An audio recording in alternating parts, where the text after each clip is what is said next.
श्री स्वामी समर्थ. आपण रोज सकाळी काहीतरी ध्येय उराशी बाळगून घराबाहेर पडतो. कोणी नोकरीसाठी जातं, कोणी व्यवसायासाठी जातं, तर कोणी एखाद्या महत्त्वाच्या कामासाठी. पण अनेकदा असं होतं की आपण खूप कष्ट करतो, पूर्ण तयारी करतो, तरीही शेवटच्या क्षणी काम बिघडतं. कधी समोरची व्यक्ती नकार देते, तर कधी विनाकारण अडथळे येतात. शास्त्रानुसार जेव्हा आपण घराबाहेर पडतो, तेव्हा आपली ऊर्जा आणि आपण सोबत शक्ती नेलेली आपले नशीब ठरवत असते. आपल्या पूर्वजांनी आणि संतांनी सांगितलेलं आहे की घराबाहेर पडताना कधीही रिकाम्या हाताने किंवा रिकाम्या खिशाने जाऊ नये.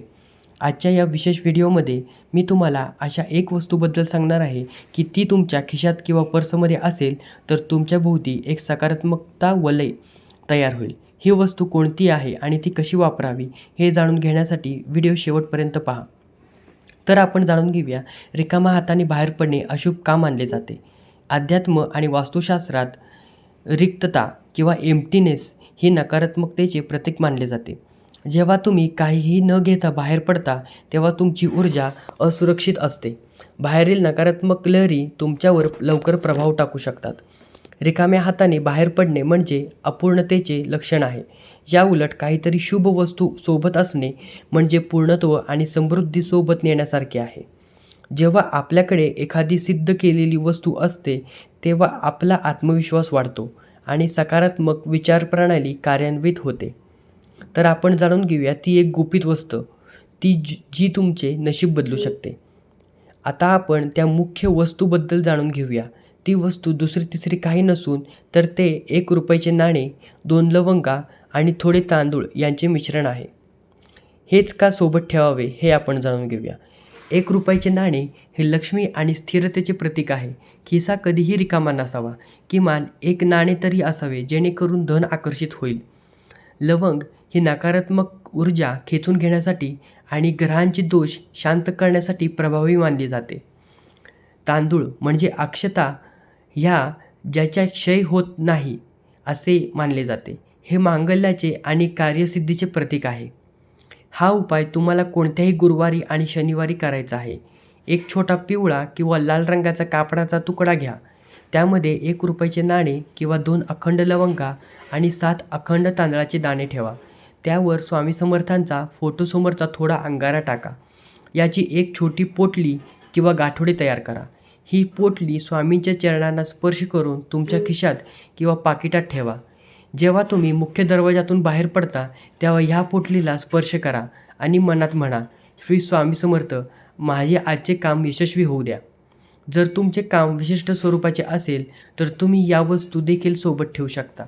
जर तुम्ही नोकरीच्या मुलाखतीसाठी जात असाल तर खिशात एक हिरवी वेलची ठेवा. यामुळे बुध ग्रह बलवान होतो आणि तुमची वाणी प्रभावी ठरते. जर एखाद्या वादाच्या कामासाठी जात असाल तर सोबत गोमती चक्र ठेवा. जर हॉस्पिटलमध्ये किंवा आजारी व्यक्तीला भेटायला जात असाल तर सोबत तुळशीची 2 पाने ठेवावीत. त्यामुळे संक्रमण आणि नकारात्मक ऊर्जा तुमच्यापर्यंत पोहोचत नाही. स्वामी समर्थ नेहमी म्हणायचे, माझ्या भक्ताला कोणाचीही भीती बाळगण्याची गरज नाही, पण स्वामींची ही कृपा मिळवण्यासाठी आपले आचरणसुद्धा शुद्ध हवे. बाहेर पडताना कपाळावर अंगारा लावणे हे सर्वात मोठे संरक्षण आहे.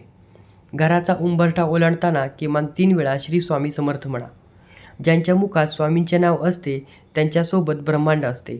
मग तुम्ही रिकाम्या हाताने बाहेर पडलात तरी स्वामींचे नाव हीच तुमची सर्वात मोठी शिदोरी असते. केवळ आध्यात्मिक वस्तू सोबत असून चालत नाही, तर काही व्यावहारिक गोष्टींचे भानही हवे. तुमच्या पाकिटात कधीही जुनी बिले, फाटलेले कागद किंवा कोणाचेही फोटो ठेवू नका. कचरा नकारात्मकता वाढवतो. पाकिटात पैसे नेहमी नीट घडी घालून ठेवावेत. विस्कटलेले पैसे हे दरिद्रपणाचे लक्षण आहे.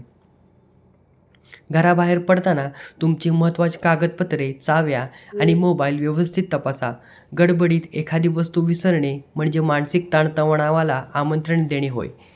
भक्त हो, हे छोटे छोटे उपाय दिसायला साधे वाटतात, पण यांचे परिणाम खूप मोठे असतात. श्रद्धा असेल तर दगडातही देव दिसतो आणि विश्वास असेल तर एक नाणेही तुमचं नशीब पलटवू शकतं. आजची ही छोटी पोटली तयार करा आणि स्वामींच्या आशीर्वादाने घराबाहेर पडा. तुम्हाला आजचा हा व्हिडिओ कसा वाटला? तुम्ही बाहेर पडताना सोबत काय ठेवता कमेंटमध्ये नक्की सांगा. जर माहिती आवडली असेल तर व्हिडिओ लाईक करा आणि चॅनलला सबस्क्राईब करायला विसरू नका.